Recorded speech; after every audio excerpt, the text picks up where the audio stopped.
السلام علیکم ورحمۃ اللہ وبرکاتہ۔ ہر انسان کو اس کی اچھی اور بری سفارش سے حصہ ضرور ملے گا۔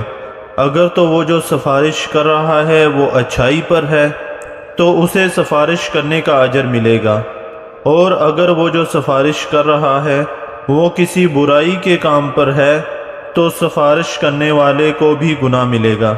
اللہ تعالیٰ نے قرآن مجید کے اندر ارشاد فرمایا، من یشفع شفاعۃ حسنۃ یکن لہ نصیب منہا ومن یشفع شفاعۃ سیئۃ یکن لہ کفل منہا وکان اللہ علی کل شیء مقیتا۔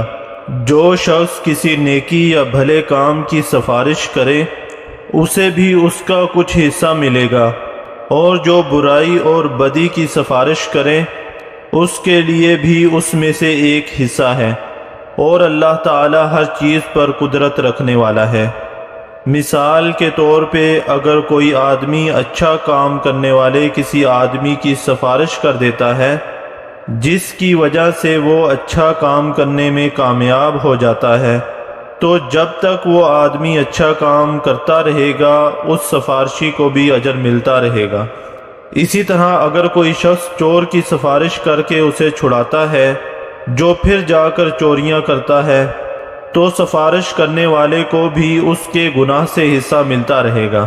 صحابی رسول سیدنا ابو موسیٰ رضی اللہ تعالی عنہ بیان کرتے ہیں، کان رسول اللہ صلی اللہ علیہ وسلم اذا جاءہ السائل او طلبت الیہ حاجت قال اشفعوا تؤجروا وَيَقْضِ اللَّهُ عَلَى لِسَانِ نَبِيِّهِ صلی اللہ علیہ وسلم ما شاء۔ رسول اللہ صلی اللہ علیہ وسلم کے پاس اگر کوئی مانگنے والا آتا یا آپ کے سامنے کوئی حاجت پیش کی جاتی تو آپ صحابہ کرام سے فرماتے کہ تم سفارش کرو کہ اس کا ثواب پاؤ گے، اور اللہ تعالیٰ اپنے نبی صلی اللہ علیہ وسلم کی زبان سے جو فیصلہ چاہے گا وہ دے گا۔